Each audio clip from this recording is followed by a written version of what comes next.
Board games, it's what we're talking about. Questable, and we're not gonna shout.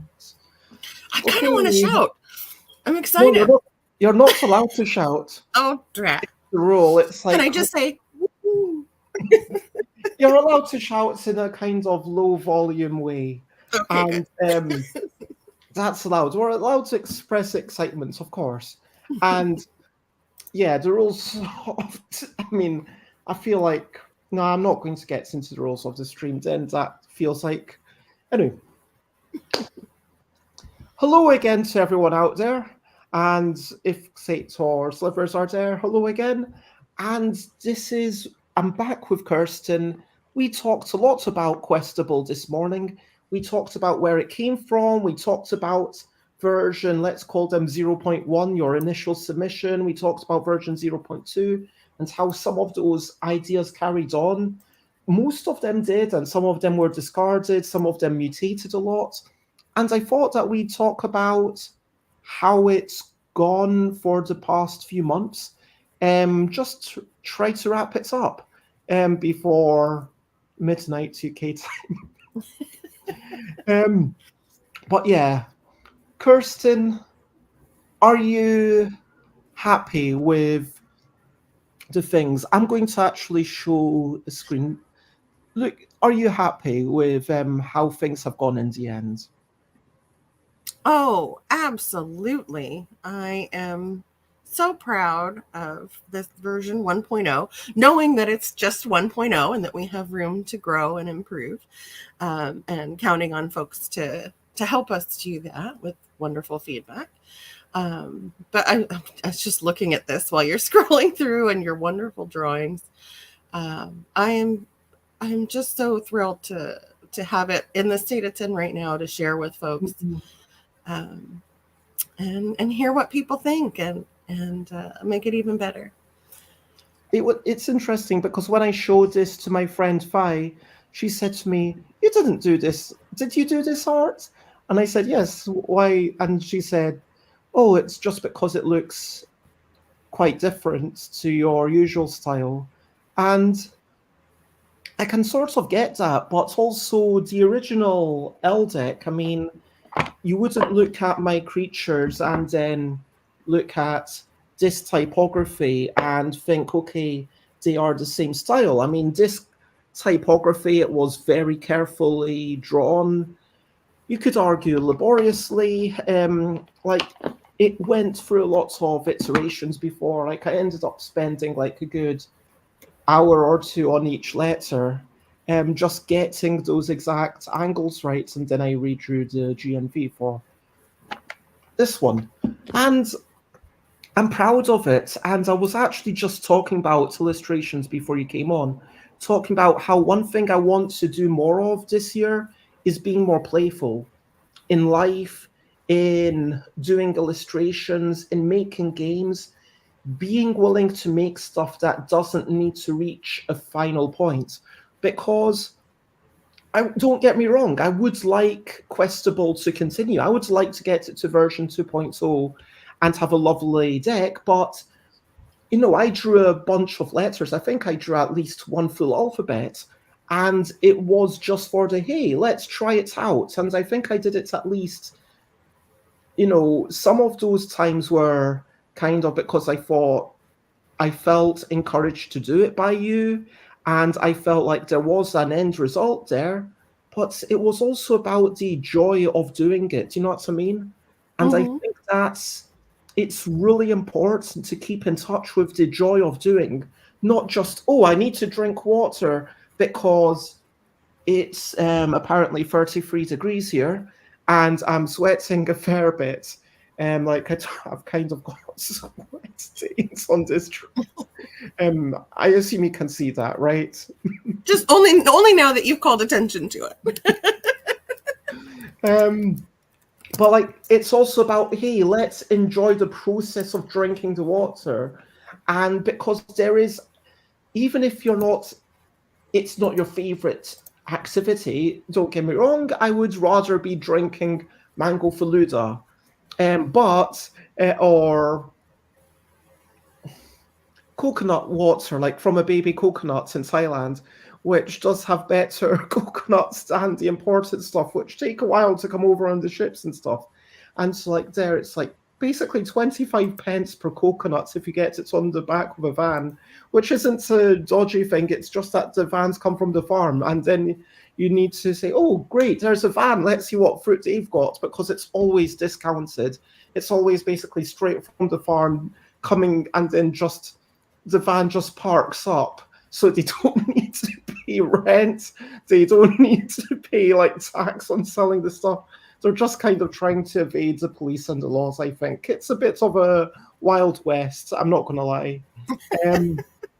But you started with it's not dodgy, and then you ended up sounding pretty dodgy.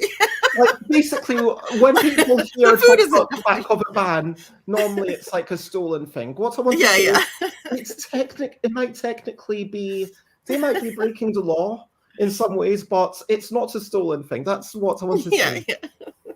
And it's good and fresh. It's about being mindful in the moment and being like, okay, let's just try this. It doesn't need to be perfect. How do you did an amazing job of writing a whole bunch of stuff. Did you ever feel like getting in your own head? Were you ever, oh my gosh, like all this stuff that I'm writing, were there times that you were doubting yourself? And if so, how did you get over that? Well, definitely, we talked a bit about it my last night, your this morning, when just knowing it was a first draft, just allowing myself to play and knowing it was a first draft and trying to let go of the results too much. I mean, I care about them. And so, and I tend toward a little bit of being a perfectionist. Like, it's never good enough unless it's perfect. So I have to tell myself it's okay. So sometimes I have to go through that process still. I think I'll have to do it my whole life and say it's okay that it's not perfect. Is it psyching yourself up? Is it certain messages that you tell yourself? Definitely, I say it doesn't have to be perfect. It doesn't have to be perfect. Let go of perfection, or trying to make it perfect the first go. And sometimes done is better than still working toward perfect. Just 100%. Get it done. Get it done. Definitely sometimes just say, get it done. Get it done. Get it done. And it was good to have commitments to you on what I was going to get done, and that we were streaming and that I was trying to keep up with that. That was good to have those targets to hit. And I also was really excited about when we talked about what we decided to do after Shanti encouraged us to think about what we could say with our story. So that was good. That was the motivator to get it going and to try and do something that I could get to you, and that you could tell me if you were pleased with where we were going and if it matched what we had talked about. So definitely having a work buddy, a partner, is really helpful with that, so that I can commit to you. So it's not just committing to myself that I'll get it done, because I could sit and work with it too long easily. But that I'm committing to you that we had a deadline, that we wanted to get it out to the world, was really helpful. Like, there's a couple of things that, like, a couple of themes that propped up there. One is like this external commitments, which it's like a big banner. But like, I totally get that. And I feel like, I mentioned that I ended up, yes, I did vague artwork for, hey, let me try different versions of Pip and Pip. Let me try different versions of this character. Let me try different versions of the other. And I would like to discuss with you, like, what you think of the librarian's assistant and the character models that I kind of did, and whether it's version 2.0 or 1.5 or whenever I do new things, like, if there is reason to change things a little bit or whatever reason. But like, it was only because I knew I needed to get everything done by the end of a weekend that I ended up doing it all, and I knew that my friend Ruth had a scanner that I could make work. I was struggling with my own scanner, and so it's like, okay, I'm staying at her place over Saturday night. She's invited me to dinner. Okay, I'm going to do lots of this work. Hey, Ruth, can I actually stay a bit later today while you go to church? She's a practicing Christian, and it was like, okay, I'll stay here for a few hours, finish off all these drawings, and then I'll scan them in before I leave. And then we had a bit of lunch together before and chatted as well when she came back. And that was nice. And like the reason that I got that done in a weekend was because I knew it had to be done for like us, because it's not just about me at this point. It's about having something ready for Mew. And also when it's for getting stuff ready for UK Games Expo, that is a deadline that everyone's going to see. Like right now, whether or not, I mean, we've had a couple of comments that suggested that there's been a couple of people who've downloaded it already, and I'm really excited to hear what Joe Kelly thinks of the remaining stuff and what new players think of all the levels. And honestly, I'm not expecting Joe Kelly to play the early things unless they play with someone else, because they are ridiculously good. And I would love to hear what Jonathan Schaefer thinks if they make their way through it all as well. But like, even if no one had downloaded it at this point, I would be thinking, okay, 1st of August, that is my date. That's a public commitment I've made every year to get something new made. And it, like, yeah, the other thing that I wanted to touch upon is you mentioned this excitement. And I want to ask, do you think that excitement is a good indicator of what we should be working on? Yeah, I think so. Although sometimes when that wanes, it's good to keep going with something. Like when you get to a certain point in your playtesting and iterating, and sometimes you can hit walls, and that can be discouraging. But it's good to push through that too. So I wouldn't say the times that you're not still excited that you shouldn't do it, but maybe it's work on something else for a little bit to get a breather, take some space. But definitely, it's definitely a great motivator to be excited and be ready to jump in and do the work. And it's certainly fulfilling when you do that. It's also fulfilling when you get over those humps in the middle. But yeah. I was talking a bit when I was on my own about burnout and how I have been feeling. I mean, you know more than I've talked about publicly. I did share a little bit, there's some things with bigotry and also some family illness that I don't want to get too much into publicly. But there's been a lot of stuff that's made me feel a bit more down the past few months, and maybe the past month really.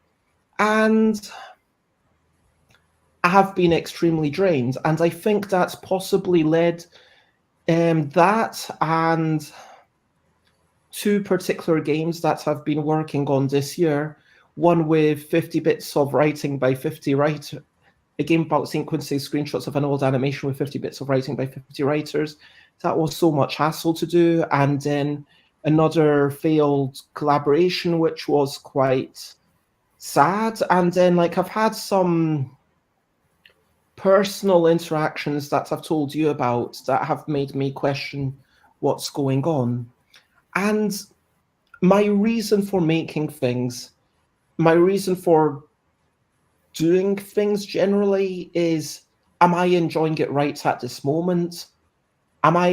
Is it going to benefit me in some way in the future? Whether that's financial profit, or am I going to feel validated in the future because this is something that I'm really proud of, even if I'm not enjoying it right this instant? And also, the question of, is it resonating with other people? It gets to that external validation. And for me, that's a big thing. possibly more than is healthy. And so when I don't see a lot of excitement of, oh, I really want to play this thing, or hey, I want to play this again, sometimes it can make me feel, should I carry on? Should I keep on doing this? And I don't know if it's because I've been focusing so much on game design for like 10 years at this point or more. Like, I don't know if it's because I've had some recent issues. I don't know, like, also coming back to the UK, I'm not going to lie, was a bit of a culture shock.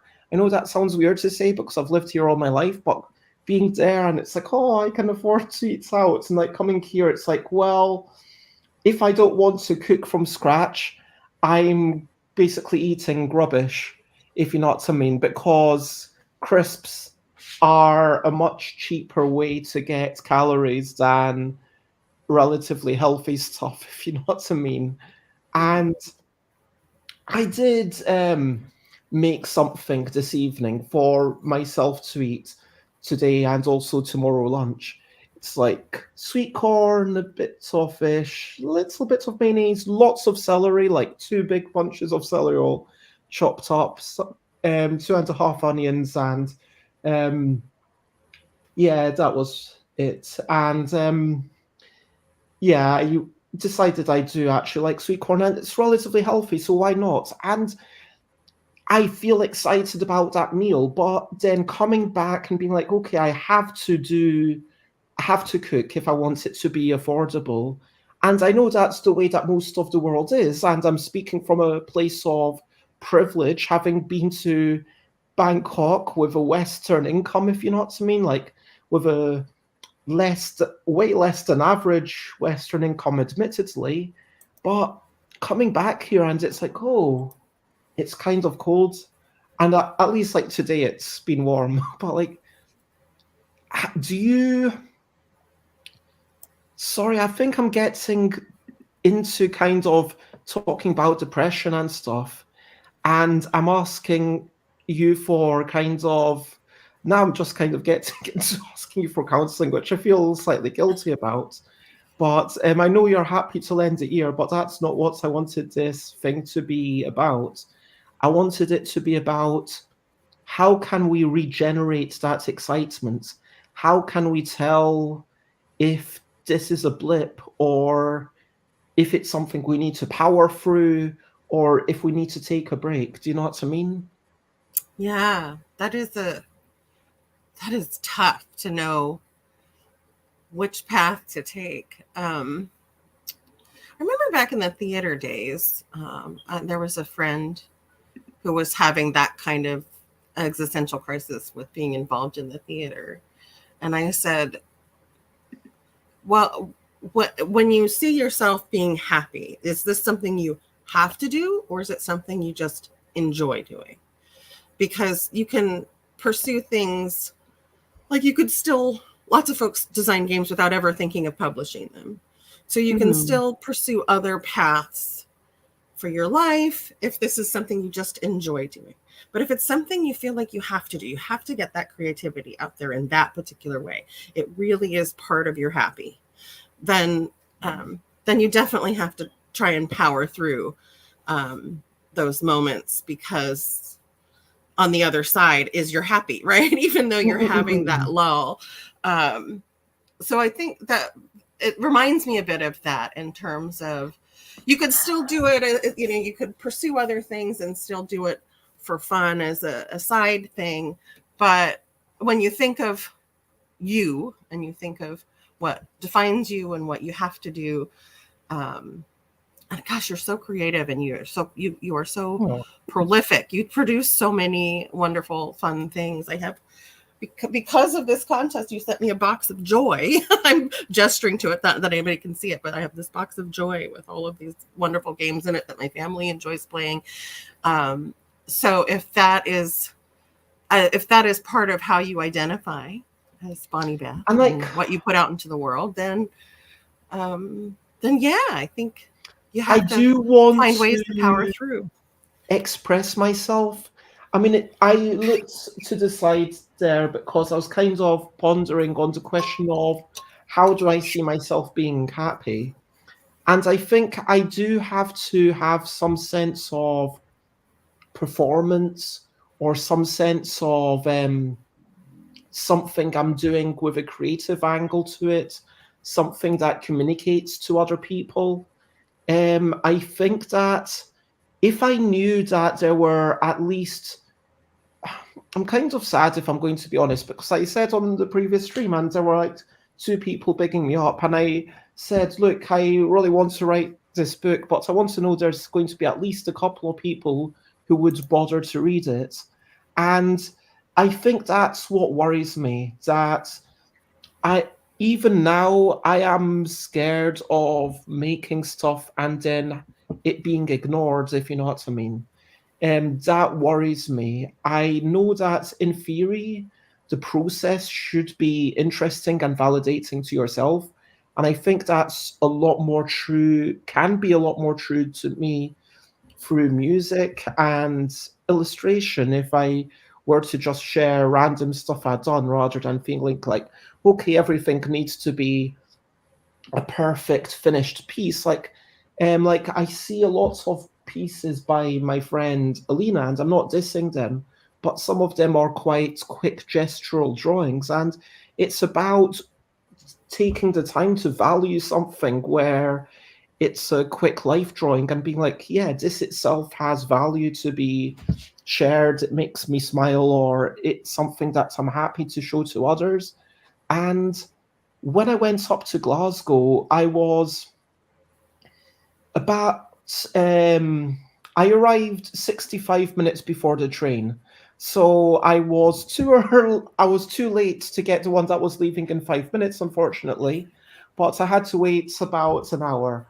And I ended up playing the piano in the station because I don't know about New Zealand, but in France and also UK, most train stations have pianos. Is that something you have? Oh, um, I I don't I can't say I know because there's not really train. I don't Oh, I don't think there's much of a train system. And wow. there is for transporting goods and services, but I don't, or, goods, but I don't think there's much of a So train. for commuters, is it all cars and do you have buses there and coaches? There are definitely public transportation options in the bigger cities. Oh, there's a bus here. When I first got here, first COVID happened, and so there wasn't much going anywhere. And then and then we were out in the country when we Oh, first got here, so the bus didn't go to us. So, but yes, there's a bus system here in town. Um, but I don't think. And when we traveled here years ago, um, I don't remember seeing any much of a train system. There might be, and I don't think there's a subway system or anything. In Auckland would be the biggest city that wow. would have one. So I'm looking, this is just a very quick Google search. I found greatjourneysnz.com, and Okay. it's possible that there's other train systems, but they only list one, two, three, four. Auckland, Papakura, Hamilton Frankton, and Otorohanga, which Yeah, and those are definitely, I think, no, scenic. there is at least one in Wellington, apparently. It says it's 190. Oh, wow, it's 11 hours, 5 minutes. 190 to 280 New Zealand dollars. I don't know how much that is in pounds or US dollars or Thai baht. Pounds, I think it's a half would be pound. Okay. For that longer journey, actually, that's a lot better than it would be in the UK. Yeah, and that's like scenic journeys. That's definitely not commuter type obviously, with it taking so long. Um, Mm, uh, yeah, so there are. I haven't been to any of those train stations. Um, that's fair. But like Yeah. anyway, back to the Sorry. point. No, you don't need to Little apologise or sidetrack. anything. Tangents are very welcome here, and No, so that's great. to any new folk. But at the train station, I was playing the piano for like a good 40 minutes, and there's something magical about the weight of those keys, if you know what I mean. Because I do enjoy playing the keyboard that's just behind me, but having the actual weight of the keys, having the sustain pedal working, and like sometimes you've got the middle pedal, which is like a cheat key free one, but I normally make do with just the regular sustain. Like, there is something magical about playing, and then I see people walking past, and then some of them like stop and listen for a while. And there was someone who started filming me, and then I looked over and they were like, "Oh, do you mind?" And then it was like I kind of wanted to say, I'd like a copy of that, and please tag me. And I'm not entirely sure if I'm comfortable with it, but like I am also flattered, and yeah. But then I was kind of in the zone of playing, so I just and then kind of whilst keeping without interrupting my music. And but at the end, someone gave me like a sketch that they'd done, like a very gestural thing, like crazy lines, and you can barely tell it's me. But it was a piece of fan art from my music, and it made me feel so validated, like what I had done connected with someone. I've talked to you about how connection is my word of the year, right? And I Hmm. think I made that very clear. And when I used to play music in bars and stuff, I really focused on getting the crowd involved, whether it's a call response thing, whether it's a simple chorus that I sing twice every time just so that they feel like they can get involved, or whether it whatever's going on. And for me, yes, I can play something and then possibly have people listen to it, but that's a one-way form of communication. Whereas if I can get people actually singing along, that's a deeper connection to my mind. And I think I could be happy. Um, I think I could be happy without making games, but I would want to be making something that was an expression of self in some way, even if it wasn't games. And I would be wanting to ideally have people. I know maybe this isn't the healthiest thing, but I want people to comment on it. I want people to be inspired and say, "Oh, that part of your book, I read that," and I want people to say to me, "Hey, Bez Bonnie-Beth, I really want to hear your thoughts with all your tangents about making games and what games even mean, and how you think games should be designed with an which the title of the book would be something like, what are you, I don't know if I would swear on the book. It would just be like, what are you doing and why?" And then a subtitle of a book about making games or other creative things with occasional tangents about life and other stuff. That sounds perfect. And like, that's the thing. Like, I used to make stuff and just hope or trust that people would engage with it. And I think I've realized that you can't really trust in that.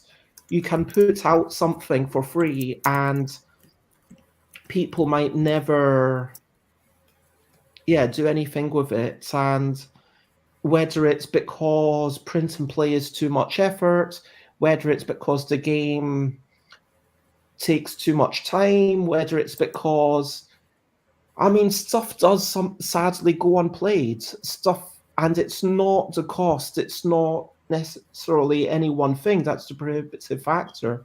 And sometimes it's just a case of, did you market this well enough? And that marketing part is part of what makes me think I really should slow down on what I'm doing and give myself time to market not just new stuff, but also old stuff and possibly even relaunch it in certain cases.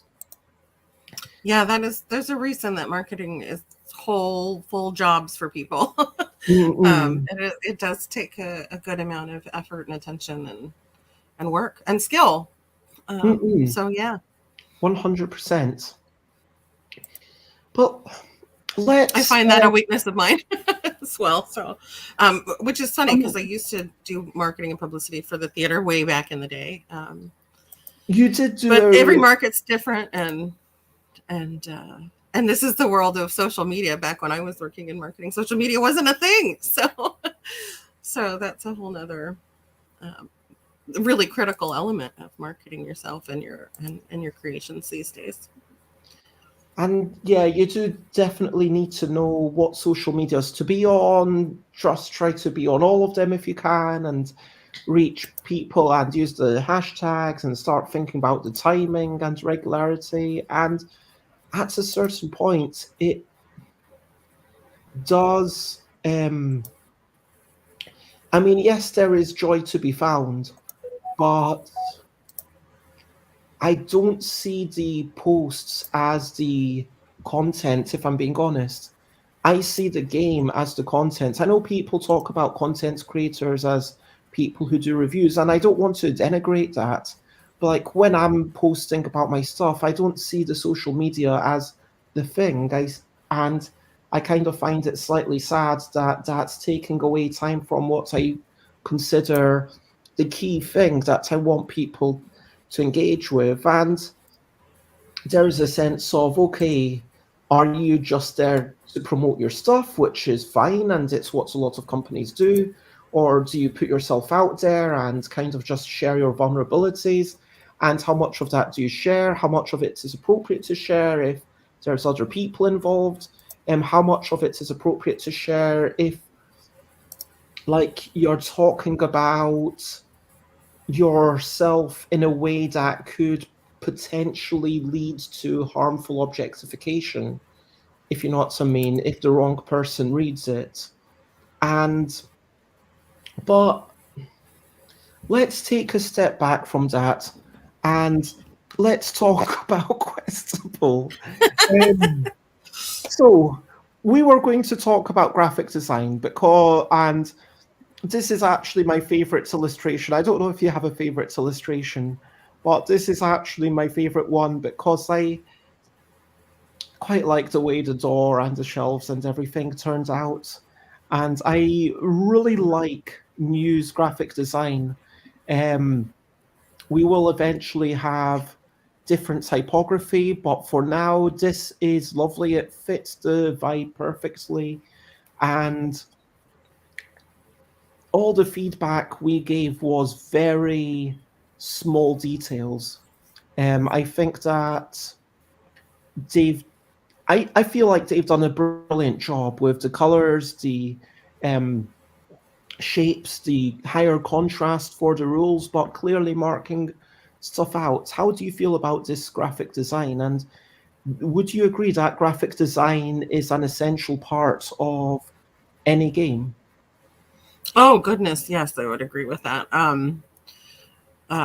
It's the communication from designer's intent to the player, so it's really important um, to get that right and work with wonderful people who can really help you realize the vision and communicate well to the players. So yeah, I'm really pleased with it. I when I initially whipped up this sort of format where it had the story and success with the um, kind of rules on the right. That was just a first go, but the way Muse put it together, it really works. And I think when you first shared just an image of the first page, we got compliments on it right away, Mm-mm. which means a lot. It says we went in the right direction, and yeah, I really like how you made it look kind of like an older page.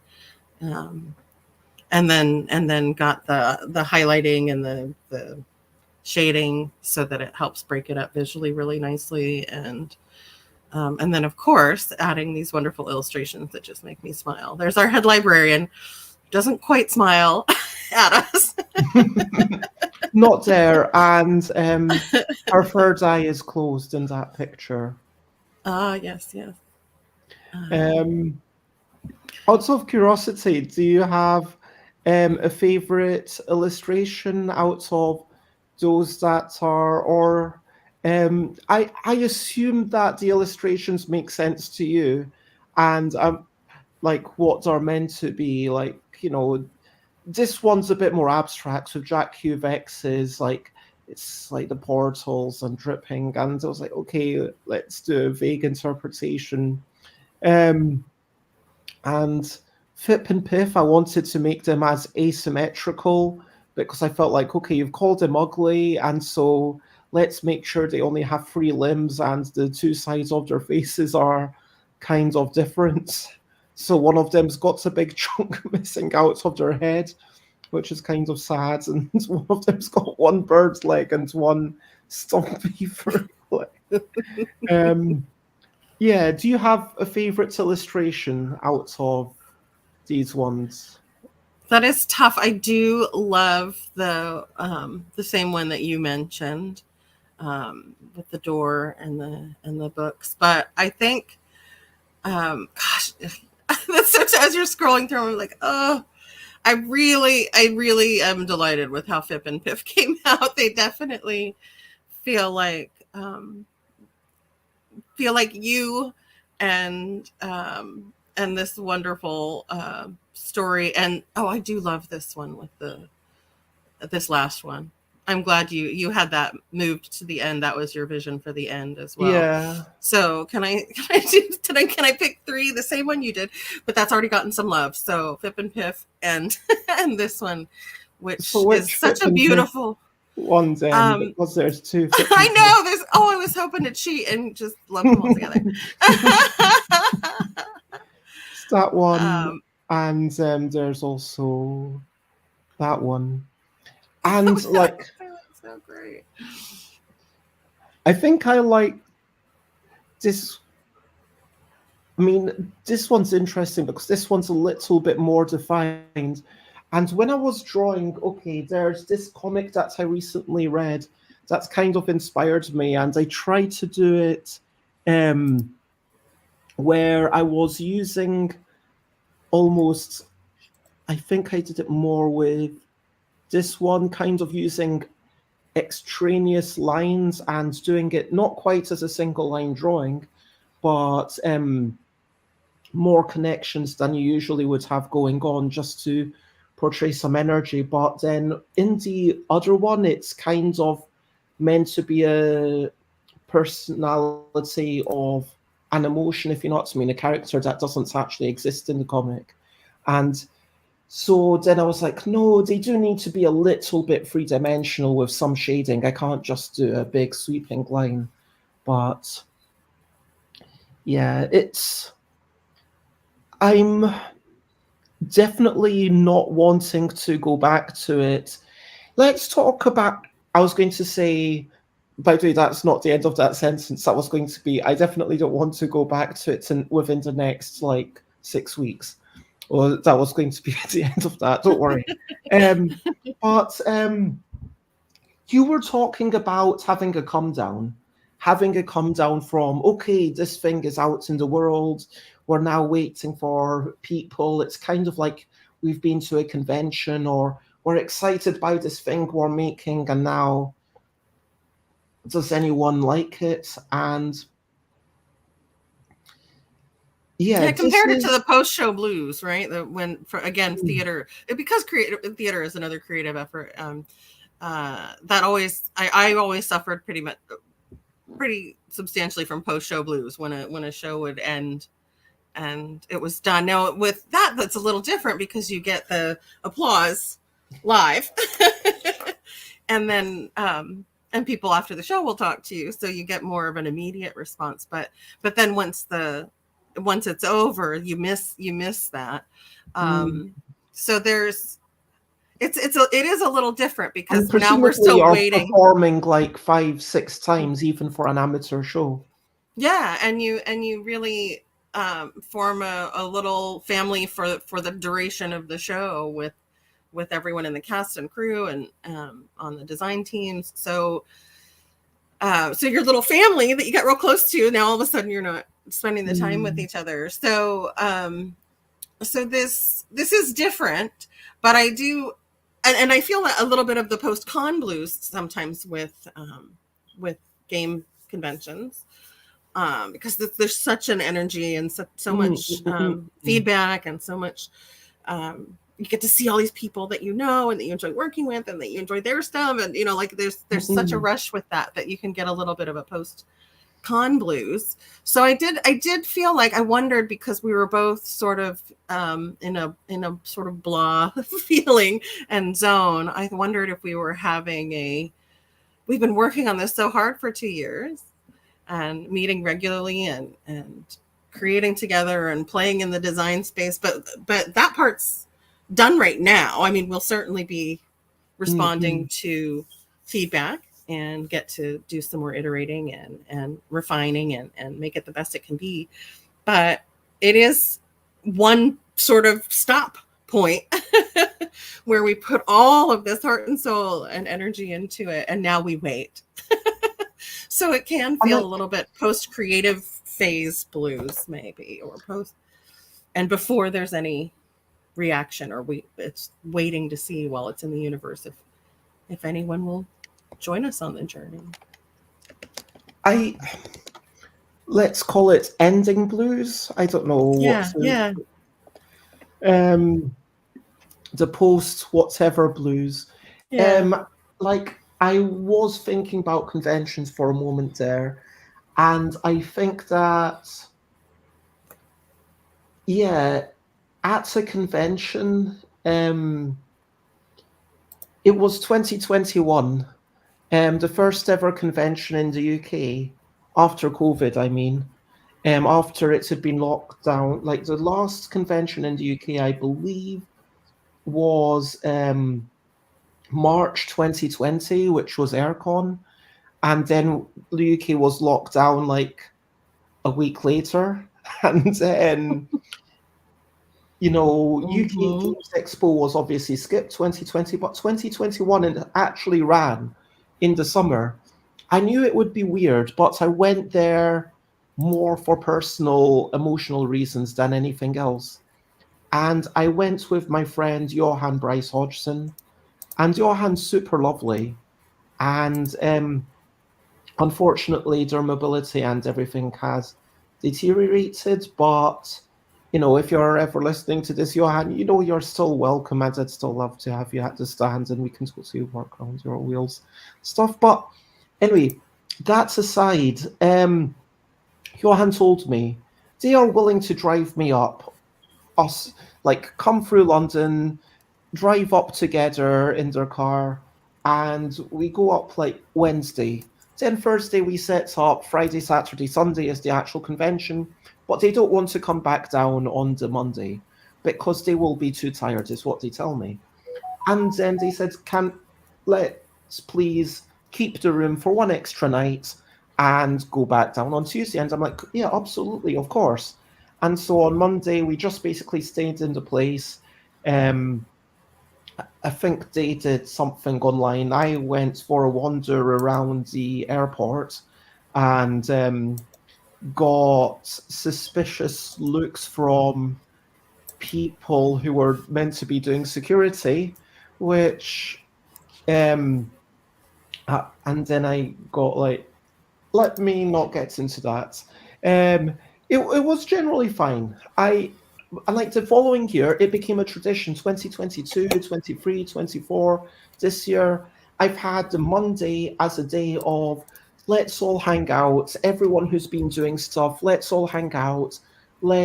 And this year, for example, I think it was about 5 of us in the morning, all playing games together. Nothing that I made, but just kind of chilling out and playing in a slightly different context, if you know what I mean.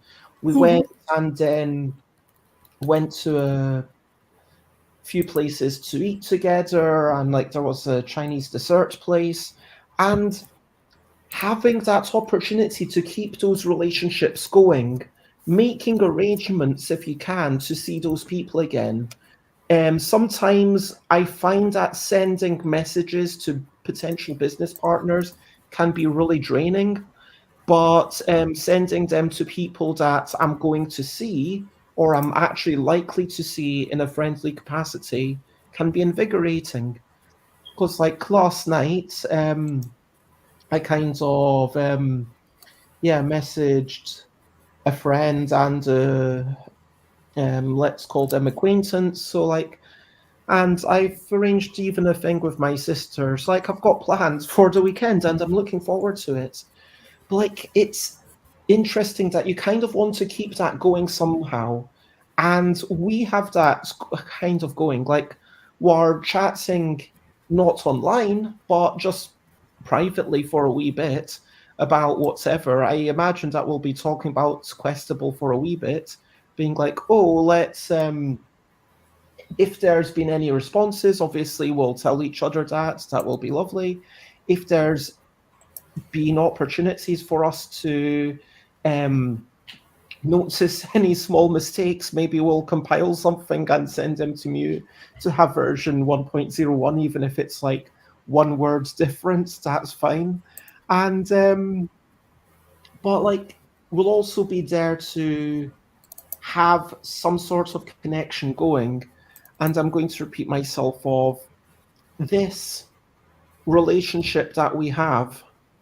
I value Questabell a lot. I value you as a designer.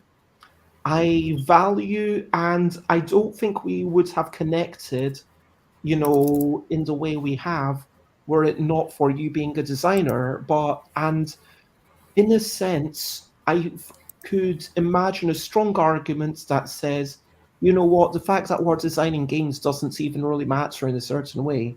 It's the fact that we were doing something together. Like if we were writing a book together or doing digital painting, probably not physical painting, that wouldn't work because of geographic differences. But you know what I mean? Like if we were doing something else, then that would also be fine. Or and I don't know, maybe if you fancy we can play something on Board Game Arena or something quickly, which might be nice, kind of to give a change and to have a different context, because it is the relationship, which is kind of another way of saying the human connection, keeping that going. And obviously, as connections get deeper, I think those people become more important to you. And yeah, I'm kind of waffling, but I think hopefully I'm making sense to you and also anyone listening. It makes sense to me. I think you're absolutely right. We wouldn't have been able to connect this in this way, in the way we have over this process, without the project together. But that's and I love Questabell, but that the thing that will carry on the longest and to me, um, Questabell may become something that's 10 years ago. Well, eventually it will, like 10 years from now, it will become something that we did 10 years ago. But the connection with each other is the lasting result of But this like having wonderful said process. that, there is something interesting because you put something out into the world, and there is this possibility that Questable could become, a great big thing that in 20 years people are still buying the Questable box that we plan to make. And it could be something that people continue to really engage with and continues to be a lasting part of the gaming landscape. And that would be the ultimate thing for me, to kind of make that impact. But it might, it might not. And there's things that we can do to improve the chances, like, you know, but I can't just put more hours into like typography and expect it to magically become better. I think it goes down to maybe I'm over egging the points, but like I think it's as simple as just being playful, as being willing to embrace those imperfections, as being willing to just, yes, the letter shapes matter, but so does the rendering, like the way that I'm going to have the silhouettes. And I've got a really strong thing in my mind that I can't it, but like if I verbalize it, you might have a different thing in your mind. And like I don't want to verbalize it and disappoint people. Like I just want to be like, hey, here's some things. And like I'll hopefully get Facebook. I'll buy a new phone and I'll get Facebook on it so I can start sending you pictures more easily at some point and being like, hey, here's some ideas. And I don't like this one, but I'm just showing you it just because. And like, here's one that I really love. And this is what I'm doing. This is what I want to do. What do you think? Because I want you to be involved. I want you to feel like you can do arts direction in that way and be like, hey, I feel like this character should be more X or Y, and I definitely feel like there should be more pictures of the. I'm imagining more of like a castle library and a few more bits of the architecture would be nice, like dotted throughout. But like, it's partially when things have to be perfect, when things even have to be suitable for this thing, and there's no allowance to just make the thing, learn from it, enjoy the process, and then dispose of it, if you know what I mean. Mm-hmm. I think that's a really important thing to be like, things can be just for this moment, just for your own experience. It doesn't have to be, printed or even necessarily shared widely. I like that one. A jiggle and wriggle stretching time. Yeah. Unless you've got anything else to say, I would like to talk to you for 5 minutes or so about the future of Questabell. And we've talked a fair bit about it in the rules, but would you like to go over what our plans are and we can discuss stuff together? Yeah, I mean, the general plan is to take it to Kickstarter and get a really nice version where people will have lovely cards with a new typography that designed by you, and maybe even we have, should I say about the other book, the additional book part that we or not like, yet, maybe. well, we've got plans, we've got dreams, and we can share those plans and dreams and share them in the context of, I am more open because I am very much an indie designer. I'm not Hasbro. I'm not Wizards of the Coast. I'm not a big company in that I can afford to have an internal testing team and be like, hey, this is the thing. So I think there is value in saying things and saying, hey, would you be excited by this? Would you spend more money for this if it costs more money? And I think it is very exciting. So tell us about what you want to talk about. So in addition to having the deck and then some tokens that would help with the mini deck challenges, the quests, and our wonderful quest booklet, which you were showing earlier, we've talked about having an optional. Go ahead. And the rules booklet. The rules. Yep, the rules. So a complete boxed game with. Of course, this new version with the new typography of the wonderful ELL deck. One of the most amazing things about the ELL deck that we haven't talked a whole lot about is that there are so many games you can play with it because of your creative efforts over all this time. you've got this wonderful catalog of games that can also be played with the deck. And so what would be marvelous would be an upgrade where you can add on a book of those other games rules. So you'd have so much gaming options with a nice small footprint, but big game opportunity in the box, which I think is one of the most exciting things about it. Of course, I'm super excited and proud about Questabell, but I realize Questabell is one big ambitious project, but it all comes from this amazing 48 card deck that you worked so hard to make. How long ago was it? 7 years ago? 2017 was the official launch.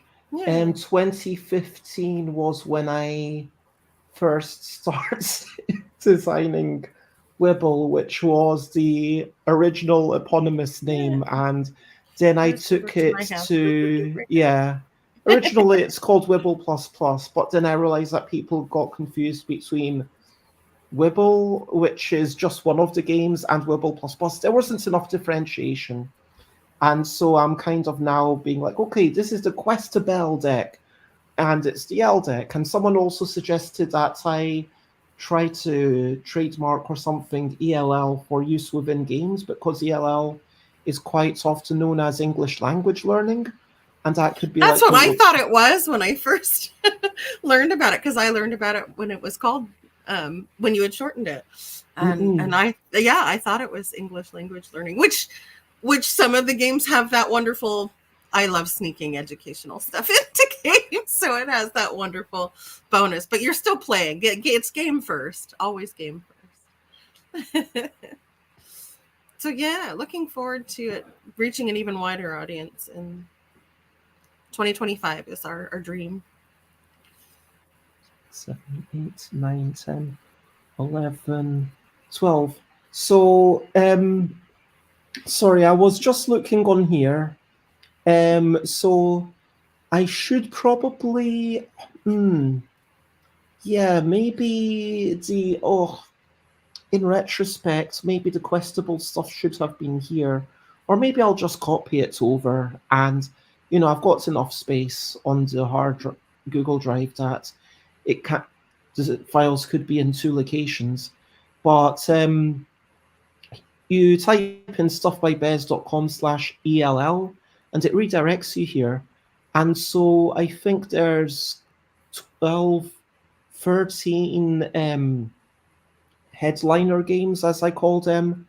And looking down, I think there's about 5 games that's like, yeah, these are actually Giftable's also really good.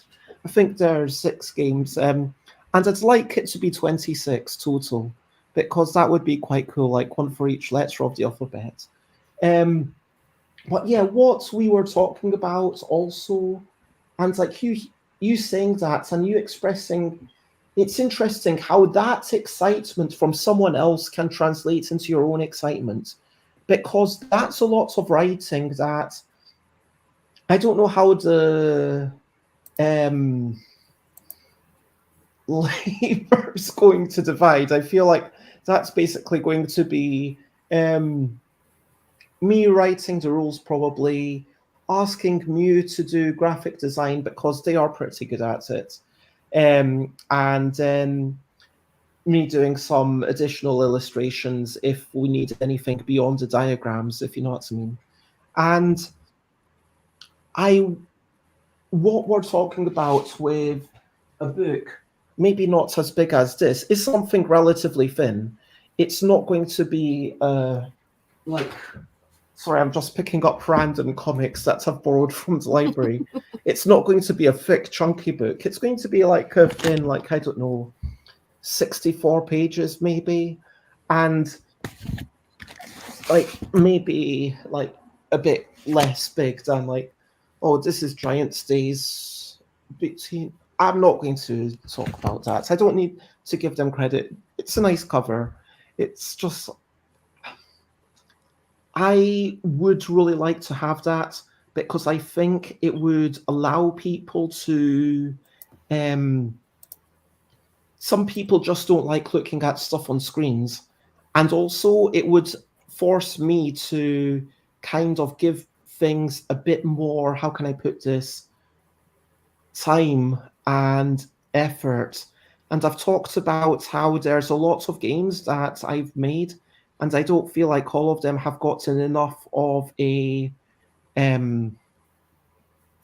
platform. And I think the book would be really good for marketing, be really good to say, hey, this is legitimizing it.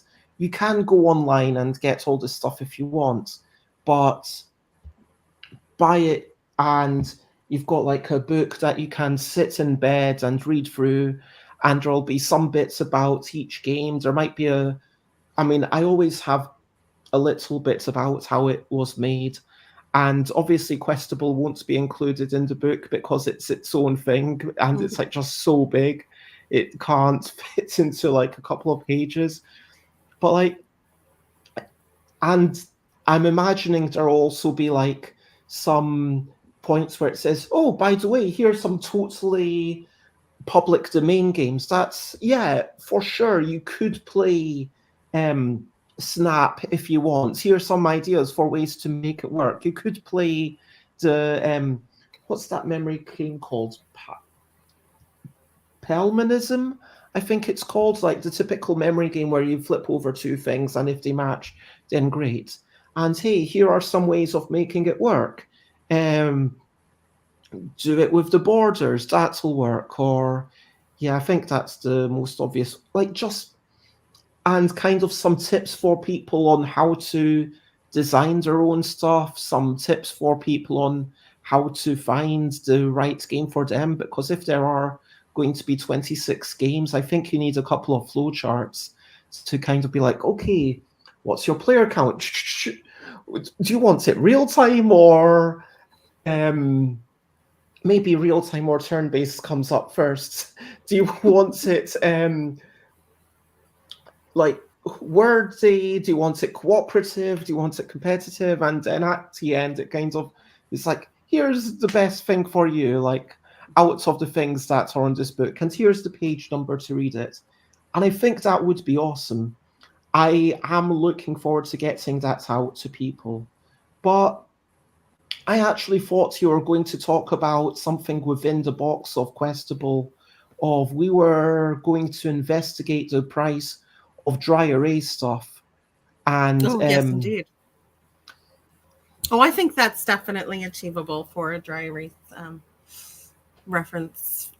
For some of the tougher ones, you need to keep track of what's still available. So yeah, that is definitely part of the goal. Definitely a more deluxe sort of experience, and all this stuff can be with the print and play we've just released. You can absolutely do pencil and paper. We've suggested that if you need to cover up the top letter when you definitely need to use the bottom letter, you can use some of the other cards that are out to do that. So there's all sorts of ways you can do that with the print and play. So we're not, it's not that we're adding things that you can't do with what we've released, but it will be a more deluxe complete box that'll have those kind of components. Like, and you don't have to print and play, but print and play is a neat crafting. I'm so amazed by the crafters that can make cool versions of games. And it is like only 48 cards, but then you could, if you're like me and really lazy, just do the single-sided version and print it out on paper, and that will work. Or if you want to make a nice version and do it on, like, you could print double-sided onto card and do it that way, or you could like, people have their own ways of doing it. You can put it into sleeves. And I mean, we got an email. I don't know if you read this email this morning from someone. I was going to reply to it. It's getting quite late here, so I might reply tomorrow. But basically, I really want the ELL deck to be available. The original deck and the categorical deck I technically have in stock. I just need to get my shop set up to a state where ideally it connects with Spiral Galaxy, and I work out exactly how to get it all working, because whilst Shopify seems good, it's also not quite as at least for me, it's not as user friendly as Big Cartel was. And is that just because I got my mind's work better for one, or is it because potentially I was used to one and I spent time learning it, and now it's been so many years I've forgotten the efforts I spent learning it. But I am going to struggle through it, and that's my number one priority for this month, along with, if I'm being honest, continuing to sell stuff and say goodbye to stuff, if you know what I mean, like just clothes and belongings, as I really move towards having no permanent address, but I will have a small storage space in London, which I'm aware is a privilege most people moving wouldn't have. So I'm grateful for that. But yeah, it's still lots of work, kind of going through stuff. But yeah, plan. We are still deciding what exactly is going to happen with the prototype printed version, but I think we both want there to be some physical printed thing in time for UK Games Expo. I would really like to have something for that time. And then the way that Kickstarter works now, you need to send physical copies to reviewers, Yep. to people who can try it out. Hopefully, you can help with when the new art is done, getting the new deck onto screentop.gg. I assume it won't be too hard to swap over a bunch of card images. Yeah, no, that's no problem. In fact, I was going to ask you if you wanted me to do that now that I've got the higher quality. Do you want me to do that now with the version that we're sharing? On ScreenTop, is it not currently the original typeface? It's currently it's currently the Comic Sans. Oh, is it? Yeah. Oh, fair. Yeah. So since we're sharing, now that I have the images of the original, I can update that with at least this typography. Yeah, I mean, and then it's really not hard. If people want to play on screentop.gg, that would be something good. Like maybe, yeah, I don't want to put more labor on you, but like whether it's done in the next week or the week after or whenever, we can say, oh, by the way, if you want to play Questabell online, here it is. And probably that would be a good thing for us to share anyway, like online, to say, hey, by the way, here's the thing to play Questabell, and you need to swap this room to play something with a column. But yeah, I'm more thinking about long term, 2025 UK Games Expo. Hopefully, I'm actually thinking start of May. Then it would be in a place where, if it can all be done by April, then it can be printed for May, and then in May I can take a few copies to Hereford and kind of show them off and see how people respond. And then, I don't know whether it makes more financial sense for me to print here and then send to you, or us to print separately. But there's a big nice thing about having the physical printed thing and then be like, okay, let's see how it works. Let's see the kind of not quite final, but printed components. Let's see how good it is, and putting it through its paces, having something that we can share with reviewers, having something that we can send around, having something we can show off at conventions, having something we can show off in our own video and have images of online, and then really test. And then even if we need to make some final graphical tweaks or functional tweaks for whatever reason, we'll be better informed.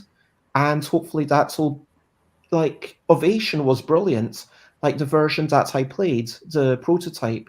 But then even there were, the solo player thing needs some tweaking, and you can do that sort of thing. It just needs to be enough that it gives a good idea of what's going on.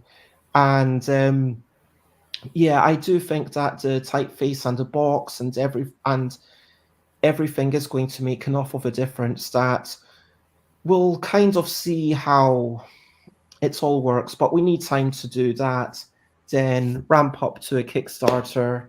Then my hope is that we will be able to officially release it, at least in the UK, officially at UK Games Expo 2026, because then, according to UK Games Expo rules, that means that you can enter the competition either 26 or 27.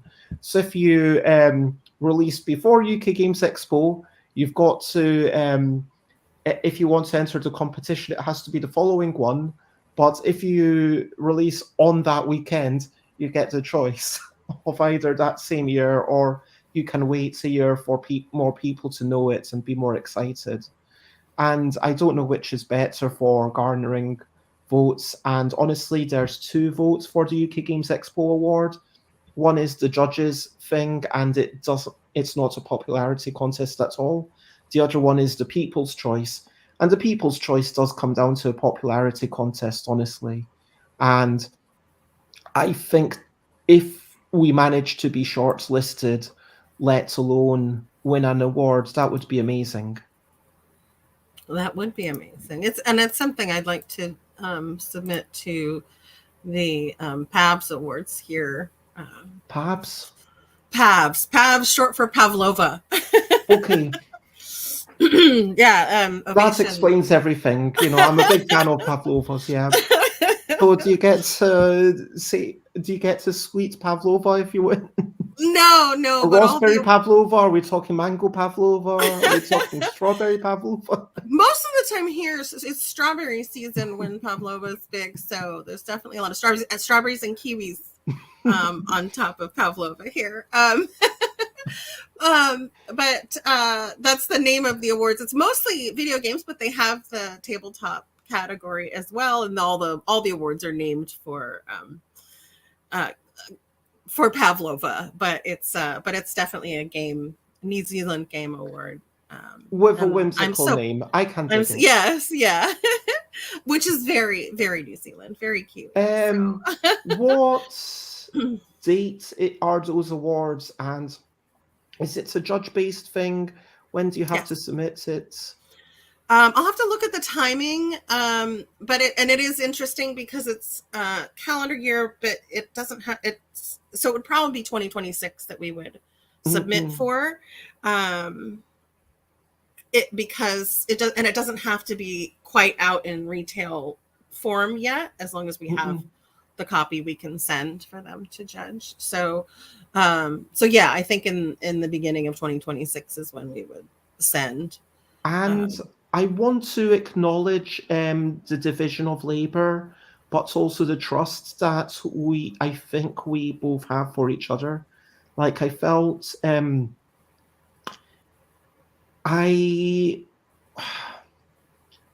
I would really like you to reread all the stuff, like maybe wait a couple of weeks so you've got some distance from what you wrote. But I did change a good few sentences. Like I said, it was only like 4%, maybe 5% at most. But like so I hope you don't mind me saying to the public, you had some physical illness for a while, and I was going to step in to try and do some of the labor of writing. And in the end, what I did do is I went through everything in the story and sort of tweaked stuff to kind of make it flow better. I tweaked bits of the gameplay to kind of make that more consistent, because and then you went through the rules and you improved the rules that I'd originally focused on. And I think that's the nice thing about having multiple perspectives. But even though you'd said to me, you trust me to write new content, it did feel weird, because it is, there is a lot of you in there, and I do appreciate that.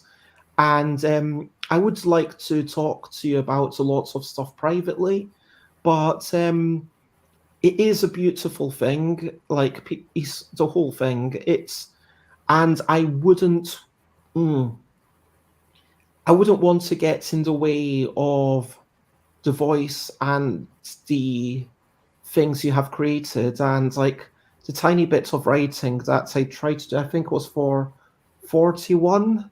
And then you kind of totally rewrote it, and I was like, yeah, that sounds a lot more like Jack, something that Jack would say. Um, where I think it was like just the introduction to the chapter and like the whole I'm not going to say what happens in that, but there's a whole turnaround with everything in the 40s, and obviously it's the end of the story. It kind of wraps up, and there's kind of a happy end.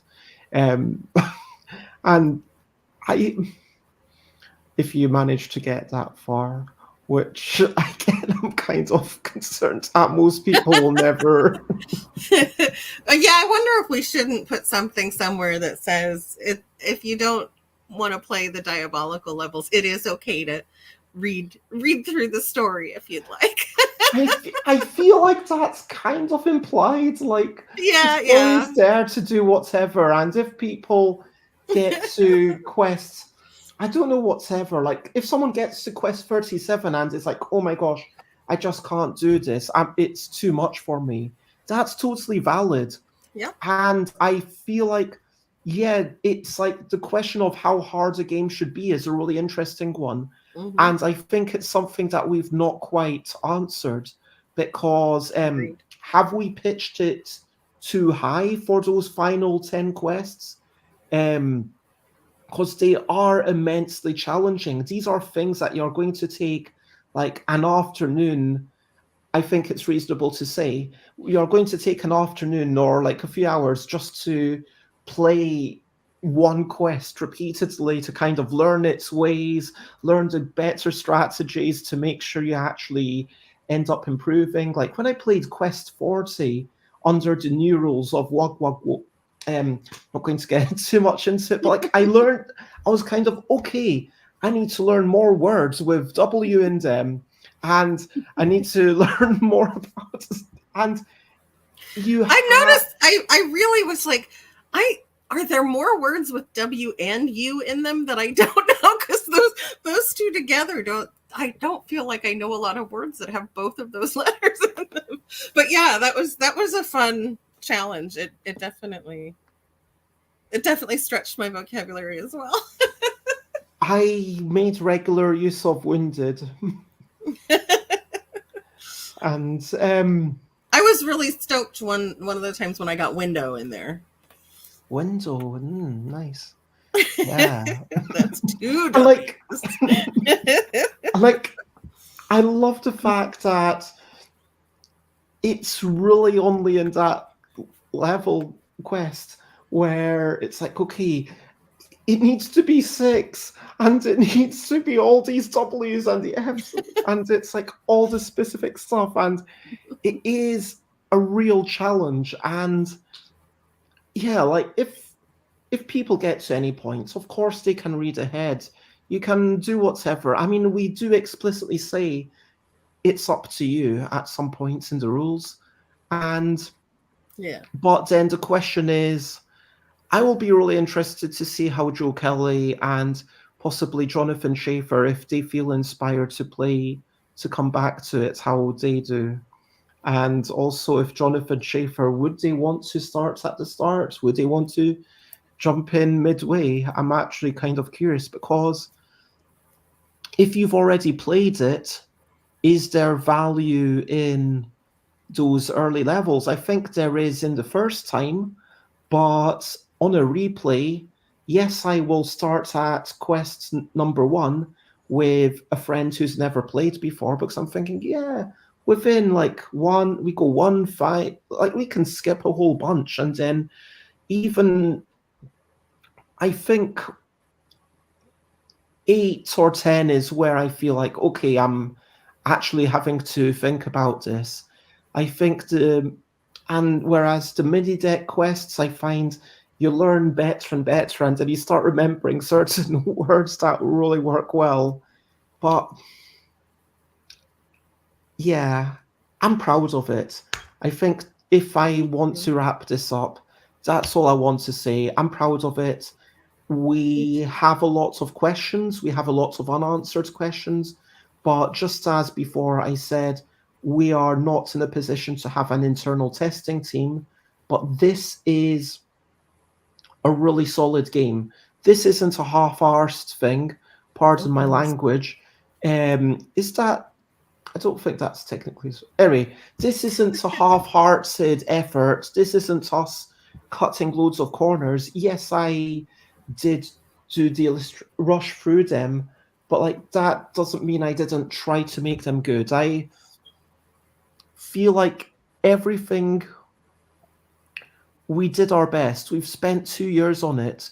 You can't say that this is rushed in any way, shape, or form.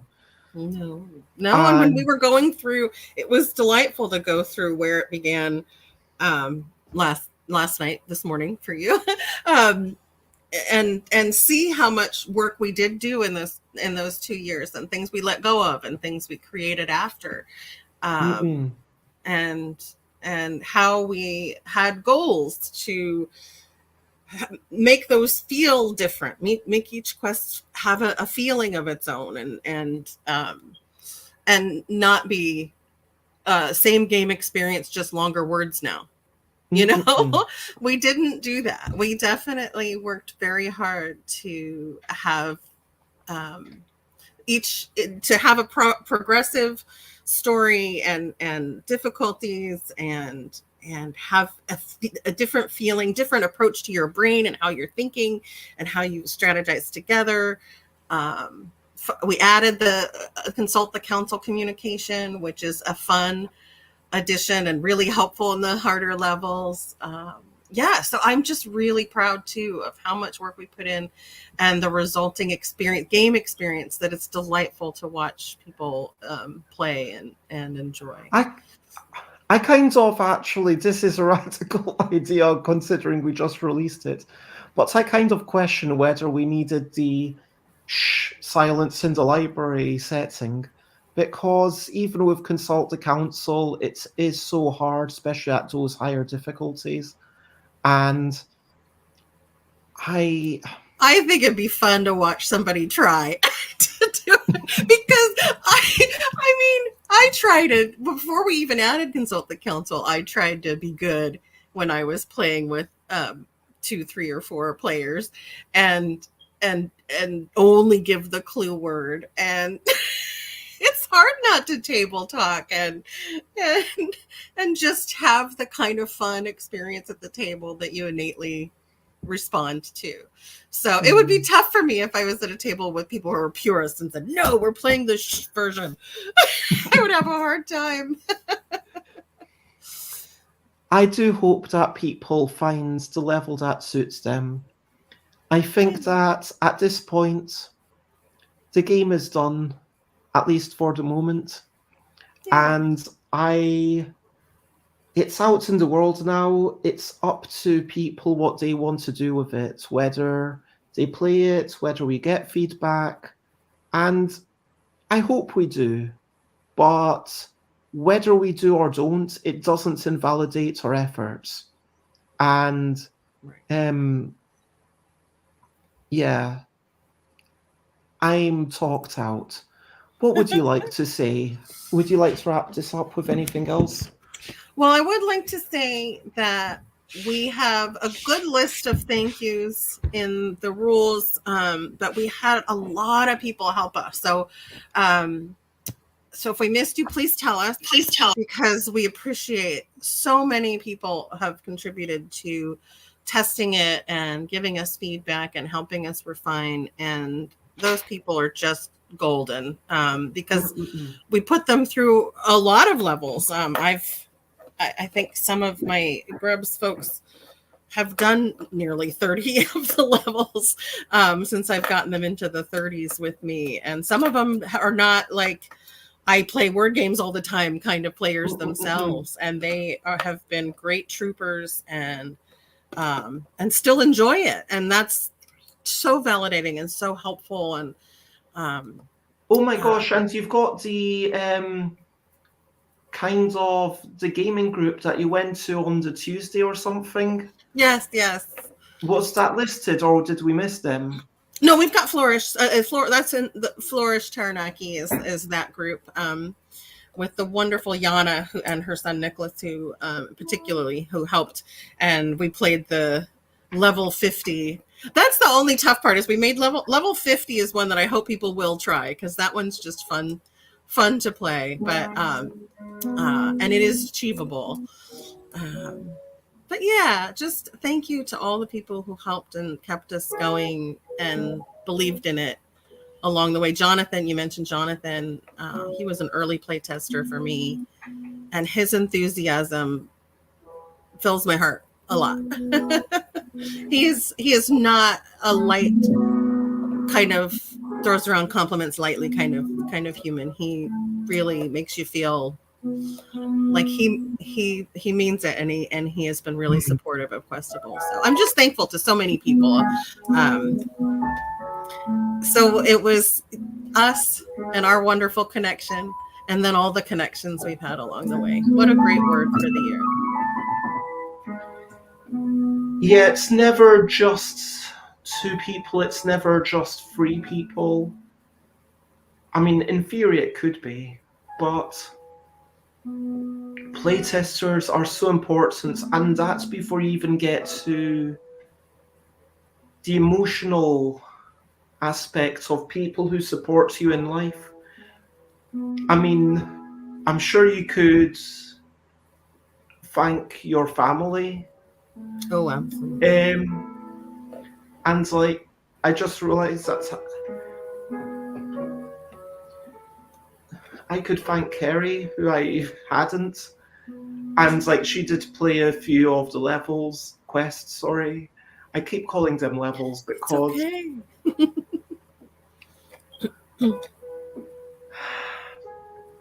it is a collaboration, as you say, all the connections. And I think that's a lovely place to finish. Just to say, it's done for now. And it's something that we hope you will have a lot of fun with. Definitely. Any other final thoughts, or? No, I think that's perfect. I guess if someone's going to Gen Con, is it Grand Gamers Guild stands that they can see Ovation at? Indeed, it is. And also, on my part, if you are at Gen Con, go to the Indie Game Alliance place, and hopefully they will have copies of the original ELL deck, first edition, in a tuck box, but oh, wonderful. But it's kind of hard to order in America, even though they are meant to be distributing, but things are so complicated.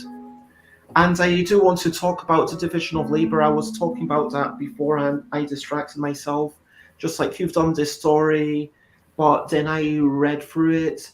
I started the rules, and then you edited it, and then I finished the rules, and then you looked over it, and then you sorted some kind of inconsistencies and improved some writing. And like, I did the illustrations, and I am going to do the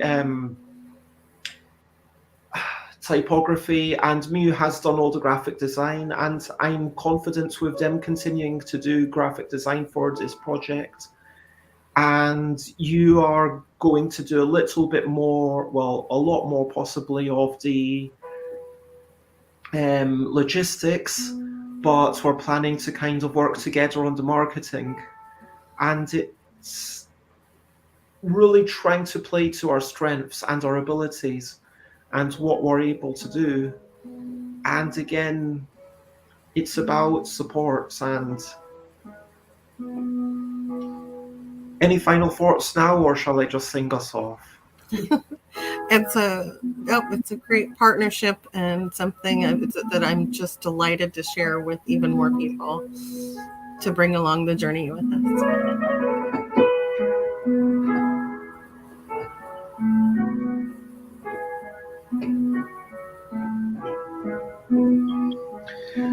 Bye. Bye, bye, bye, bye. This is the goodbye song.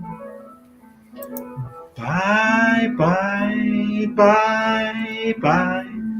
Thank you for watching along. Bye, bye, bye, bye. This is the end of the show. It's just gone midnight UK time, and now it's time to go. Good night, or good morning, or yeah, whatever it is, wherever folk are. Yeah, Americans are probably asleep. Wait, no, they're 5 hours behind me, or some. No, they're awake. Or in the middle of the day. Anyway, lots of love. Bye bye.